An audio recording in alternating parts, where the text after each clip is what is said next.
Cold coffee சாப்பிட்லாம் பாருங்கள்.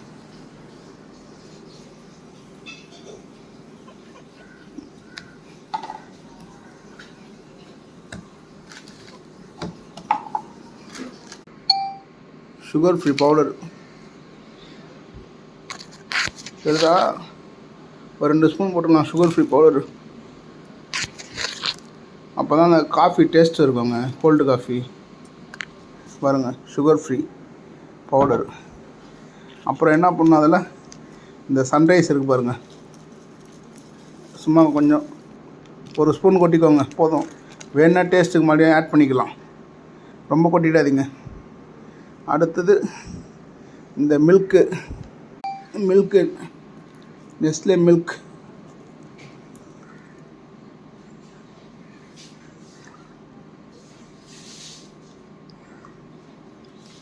நல்லா கூலிங்காக இருக்கணுங்க. கூலிங்காக இருந்தால் தான் சூப்பராக இருக்கும் டேஸ்ட்டு. இதை நான் ஃப்ரீசரில் வச்சு எடுத்தேன், செம்ம கூலிங்குங்க. இப்போ அது எப்படி இருக்கு பாருங்கள், அது கலக்கும் போது பாருங்கள் ஃப்ளேவர் எப்படி வருதுன்ட்டு. அங்கே பாருங்க கோல்டு காஃபி. இந்த ஃப்ளேவர் பத்தாது, அதனால் கொஞ்சம் சன்ரைஸ் போட்டுக்கிறோம். மறுபடியும் கொஞ்சம் போட்டு கலக்கலாங்க. எப்படி இருக்கு பாருங்கள் கோல்டு காஃபி. சம்மருக்கு சும்மா அந்த மாதிரி ட்ரை பண்ணி பாருங்கள். கோல்டு காஃபி நம்ம வீட்டிலே சூப்பராக செய்யலாங்க. இந்த நெஸ்லே ஒன்றி வாங்கி வச்சிட்டா போதும். நெஸ்லே, சன்ரைஸ், ப்ரூ ஏதோ ஒன்று அழகாக வீட்டிலே சூப்பராக சாப்பிட்டு போகலாம். நம்மளும் ஒரு திருப்தியாக இருக்கும் பாருங்கள் சாப்பிட்றது.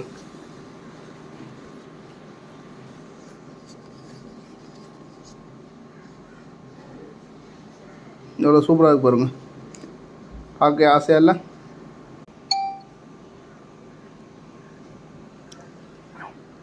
அப்படியே காஃபி ஃப்ளேவர் அப்படியே இருக்குங்க. காஃபி சாப்பிட்டா என்ன ஃப்ளேவர் இருக்குமோ அதே மாதிரி தான் இருக்குங்க. நம்ம சம்மருக்குலாம் வெளில போய்ட்டு வரும்போது டயர்டாக இருக்கும், ஆனால் காஃபி சாப்பிடணும்னு தோணும். வெயில் ஏற்கனவே, அந்த வெயிலுக்கு காஃபி சாப்பிட்டா நல்லா இருக்குமா? நல்லா இருக்காது. அதனால் கோல்டு காஃபி சாப்பிட்டு ஜாலியாக என்ஜாய் பண்ணுங்க சம்மரை. முடிஞ்ச அளவு வெளில போகிறத தவிர்த்துருங்க. போங்க, அவசியம்னா போங்க. சூப்பராக இருக்குங்க. எப்படி இருக்கு பாருங்கள் கோல்டு காஃபி, சூப்பராக இருக்குது பாருங்கள். செம்ம சூப்பராக இருக்குங்க உண்மையில். சாப்பிட்டு என்ஜாய் பண்ணி பாருங்கள் ஒரு டைமு. இப்போ நீங்கள் டெஃபினட்டாக சொல்லுவீங்க சூப்பராக இருக்குங்க. பாய்.